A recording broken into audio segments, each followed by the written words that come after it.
welcome, ladies and gentlemen. So this is like my brand new channel. I had an old one, but I stopped doing reviews on that, and I wanted to talk about the Silent Hill games for a while. So I've just, rather than go back on my word, I chose to do the harder option and start a completely new fucking channel, like a fucking psychopath. But anyway, welcome, ladies and gentlemen, to Silent Grill. I am Mr. Sex, and so I wanted to just first, obviously, go ahead and talk about the original Silent Hill, because that is where the entire franchise kind of began, so that would make the most sense. And I am one of the only people born after 1985 who can actually say that this was the first Silent Hill game I ever played. And the only reason that that is because I heard about the series because of 2's dog ending and the goofy Never Forgive Me, Never Forget Me song from Silent Hill 3, which is a great song, by the way, and off one of the best soundtracks in all of gaming. And it got me interested, so I found a website where you could play them for free. But anyway, my experience is not what's fucking important. Silent Hill 1 tells the story of Harry Mason, aka the worst father in the history of gaming. So basically, Harry sees some woman standing in a road, and he's like, oh shit, so he swerves out of the way. He's going on a vacation with his adopted daughter, Cheryl, by the way, after the passing of his wife due to some kind of disease. More dead wives with diseases will come back in a later Silent Hill game that I think is 10 times better. And that's saying a lot because this is in my top 20 favorite games of all time, Silent Hill 1. The original Silent Hill is incredible. It's got some great moments, but basically, continuing on with the story, Harry Mason swerves out of the way, ends up in Silent Hill. Good job. Different journey, same destination, I guess. And he loses track of Cheryl because, like I said, worst father in the history of gaming. So, what does he do? He wanders around the town of Silent Hill, Maine, and just kind of like explores and finds shit and searches for his daughter. At the end of the game, he learns the truth and learns that she is half of the soul of a chick named Alyssa Gillespie, and Alyssa Gillespie's mother, Dahlia Gillespie, is like the most psychotic fucking woman on the planet, and basically wants to merge Cheryl Mason with her daughter Alyssa to create fucking incubus, like the biblical demon thing. That was normal. This starts a trend for the Silent Hill games, first of all, of being Silent Hill, and second of all, of having the weirdest plots in the history of gaming. This is one of the more normal ones, and that's the scary part about Silent Hill 1. Silent Hill 1 is a great game. Delving more into everything outside of the story, you have two different settings, technically, because you have Silent Hill itself, and you have the other world, which is freaky shit, not in the sex way. So, this is one of the only games that I've played in my entire life, and probably the only game in the past 5 years that's actually managed to creep me out or scare me. I do not get scared easily, by the way. I've sat through some of the most fucking terrifying films and games, like Outlast and Hostel, with a completely straight face, but this game managed to creep me out a bit, and that is not only due to its subject matter and its atmosphere and everything, which, by the way, this game has the best atmosphere in the entire Silent Hill franchise. I need to put that out there. The PS1 graphics fucking boost this shit to the max. It's why I'm kind of sad we're getting a remake and not just a re-release of the PS1 version of the game, because the PS1 graphics only make the game better. And I know that there's a bunch of graphic snobs that are going to come after me now that I've said that, and they're going to like threaten to kill me. But I'm right. Why are you booing me? I'm right. But yeah, this game's atmosphere is great, and it just works being on the PS1. Unfortunately, every copy of this game is like $200. Now, my ass thought smartly, and I just bought it digitally on my PS3 because I still own a PS3. I know, I'm like the only fucking one. It's actually surprisingly not that many. And also, I cannot talk about the Silent Hill games without bringing up their soundtracks.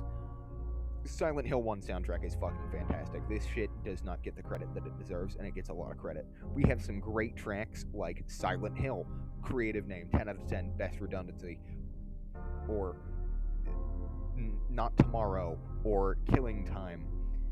Some just fucking great tracks off of the soundtrack, and the absolute best, in my personal opinion, you're welcome to disagree with this one, unlike my comment on the graphics, Clawfinger.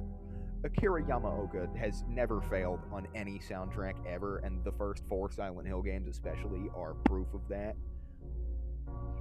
These games just fuck in every single way, shape, and form, except for, we'll talk about that when I get to reviewing 4. I'm not going to review these often. It's going to be like 2 to 3 weeks between each one, maybe more. We'll see. But this game is insanely dark and insanely good, so anybody who's looking for a horror experience and somehow has a way to play Silent Hill 1 and hasn't, fucking should. And even if you're gonna say, oh, well, I don't have a PS1 or a PS3 or a PS2, and I also don't have the money to fucking drop on a copy of this game, if you have a computer, and I don't even mean like a gaming PC, I played it on a school-bought laptop in like 8th grade, for Christ's sake, you can probably find some website out there that has Silent Hill 1. You probably won't be able to play 2 and 3 unless either A, you are fucking rich as shit, or B, are like me and just bought the HD collection, which is backwards compatible on modern Xbox, by the way. Fun fact that most of you probably know. The Silent Hill games are great. This game introduced a lot. Like what I said, the atmosphere, the combat is great, the enemies are great, and overall, the game is just great. It's a game that didn't really need a sequel in all actuality, and yet it got them and they fuck. Unlike some games that didn't need sequels. We do not talk about some of those. Silent Hill 1 deserved its sequels, and Silent Hill 1 is a great standalone game at the same time. You could play Silent Hill 1 and never play 2 and 3. You're missing out on a bunch of great shit. I don't know why you wouldn't play those. But you could very easily just emulate this on your, like, little dinky fucking laptop from 8 years ago and be perfectly fine. You would get to experience an incredible story with some great combat, good atmosphere, good soundtrack, good everything. Sure, you don't get to play the pinnacle of the series, which I will talk about in the next video. But you do get to experience the first Silent Hill game, which isn't quite as good, but still really fun. That should be its official motto. That should 100% be its official motto. This game was influential not only to Silent Hill, because, fun fact, it created the series, but also just to survival horror in general. If it wasn't for this, we wouldn't have had some of the bigger advances in horror gaming. Silent Hill is so influential, and so many people don't even really realize that or talk about that. Usually when I hear horror brought up, sure, Silent Hill maybe 2 is brought up, and maybe every great once in a while 3, but it's mostly Resident Evil and games like that that get talked about, and the original Silent Hill is just such an underappreciated game, when it's really like the second best of the franchise, and anybody who's played it tells you that it's a masterpiece, or that it made them want to shit themselves, or both. I fit into the first category and a little bit into the second. I guess I'm maybe both. Fine, you win. But Silent Hill is iconic. It's got the fog, it's got the depress, it's got the funny protagonist who uses a lead pipe to beat up demons, or really the embodiments of their guilt and all of their sins and all their wrongdoings. But anyway, no. Silent Hill is just one of the most important and influential games in the entire horror genre, and to anybody who hasn't experienced the first game, whether you're clicking on this not having played any of them, or you're clicking on this having played 2, or F, or dear God, the short message, I feel so bad for you if that's your only exposure to Silent Hill, you poor soul. Then I 100% recommend finding any way you can to play this game. And if you have played it and you're just clicking on this to hear somebody else's opinion on it, dude, I respect that. I do that with Silent Hill 1 and 2. They're just great games to listen to people yap about for 10 minutes. But anyway, speaking of yapping for 10 minutes, we're almost at 10 minutes. So yeah, yap session is pretty close to done. I don't know. Overall, just, if you want to take anything away from this video, if you actually watched until the end, what you should be taking away from this is that you should 100% play Silent Hill. Just end of story. no excuse why you wouldn't. I don't know why you wouldn't want to play Silent Hill. I don't know what would be wrong with you to not want to play Silent Hill 1, especially after I've yapped about it and praised it. Overall, 10 out of 10 game. Literally one of the best fucking horror games of all time. Perfect experience.